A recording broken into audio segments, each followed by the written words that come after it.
اللہ جزائے خیر جمعیت علماء ہند وہ قیام مدارس کے لیے، قیام مکاتب کے لیے ایک کوشش فکر کر رہی ہے. میری آپ سب سے درخواست ہے، سب سے پورے ملک سے جمعیت کہ آپ جو بھی تعاون کر سکتے ہیں کریں. یہ ہمارا کام نہیں ہے، ان کا کام ہے، ہمارا کام نہیں ان کا کام ہے. یہ دین کے کاموں کو تقسیم کر کے انکار کر دینا خود دین کو نقصان پہنچانا ہے. دعوت کا کام خیر کے تمام تعاون کے لیے ہے، سمجھے؟ خیر کے تمام کاموں میں تعاون کے لیے. آپ جس تحریک سے وابستہ ہیں ہوا کریں، لیکن یہ آپ کی ذمہ داری ہے کہ جب تو جماعت کا آدمی ہے، جماعت کا آدمی کیا ہوتا ہے؟ تعاون البر والتقوی سارے ایمان والوں کے لیے حکم ہے، یہ کوئی تنظیمی کام نہیں ہے.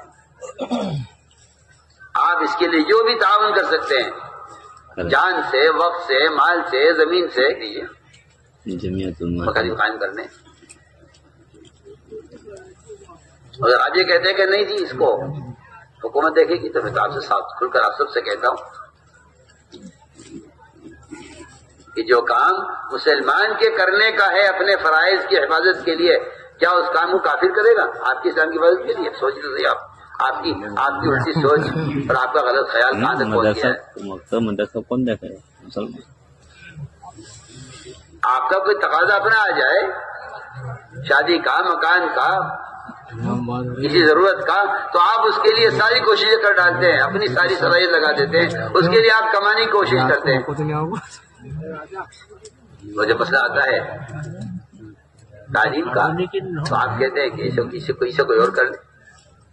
نہیں میرے دوستوں، میری آپ سے درخواست ہے پورا مجمع اس کا عزم کرے کہ انشاءاللہ ہم سے جو ہو سکے گا اپنی جان سے، مال سے، وقت سے، زمین سے، جائیداد سے، جو کچھ ہمارے پاس ہے ہم اس کو مدارس اور مکاتب کے قیام پر صرف کریں گے.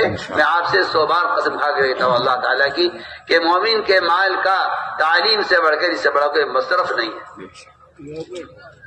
اس لیے کہ امت کی ارتداد کا اور امت کی بے دینی کا جو بنیادی سبب وہ جہل اور دین سے ناواقفیت ہے. یا تو آپ مسلمان کو دین سکھلائیں، ورنہ کافر مسلمان کو کفر سکھلائے گا. میں تو آپ سے کھل کر کہہ رہا ہوں.